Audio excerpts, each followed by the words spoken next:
Welcome, Magnus here. R5 is getting an update in February according to Canon Rumors. Why am I skeptical about what they've announced and whether it'll come true? This video is about that.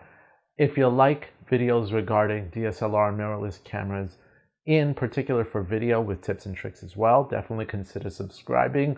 I'm your host, Magnus, and in today's episode, we're going to talk about the Canon R5 and the fact that Canon Rumors actually pretty much has confirmed, or almost confirmed, that the update for the Canon R5 is going to have Canon Log 3, it's going to have 120 frames per second HD, amongst other bug fixes and whatnot, and why I'm still skeptical until it's actually released.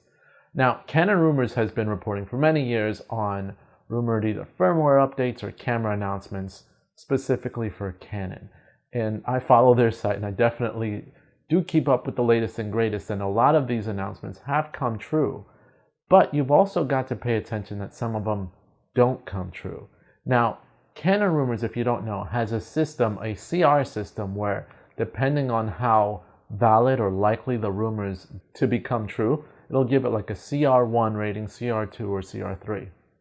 The higher the number after CR, the more likely that it will actually come true, with CR3 pretty much being a setting of like you can confirm that it's actually going to happen. Now, the reason that I'm skeptical is for many reasons. First of all, rumors are rumors, and until true, you shouldn't really believe them 100%. Now, this goes back, from my personal experience, all the way to 2017.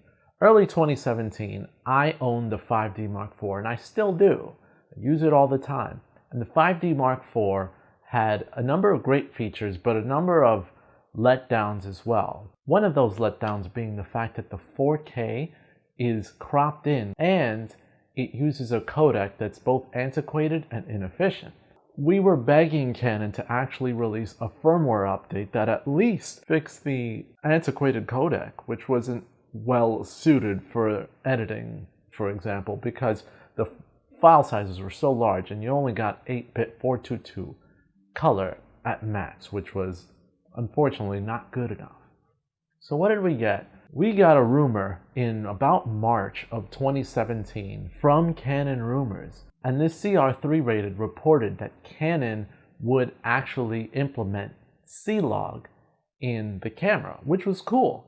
But then it added unconfirmed rumors, so it's kind of separate from that CR3, but it was still in that same posting from Canon Rumors. Canon would be looking into possibly updating the codec in the camera. And then another later posting actually listed Canon Rumors with a bunch of specs that you possibly might get when it comes to reduced crop, and also different recording options for HD and slightly higher than HD from the 5D Mark IV, which seemed exciting.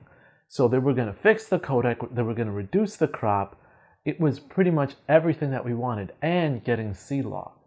It was an amazing time, and of course, a number of us were excited about that rumor. Lo and behold, when the camera actually came out with the firmware update, it wasn't really a firmware update. It was a service update that was paid for the 5D Mark IV to get only Canon Log. Nothing else. No enhanced recording modes, no reduced crop. Until this day, that's pretty much all that we've got from a recording perspective. So that was very disappointing. If I want to give later examples of firmware rumors that didn't actually come true, let's go to the R5.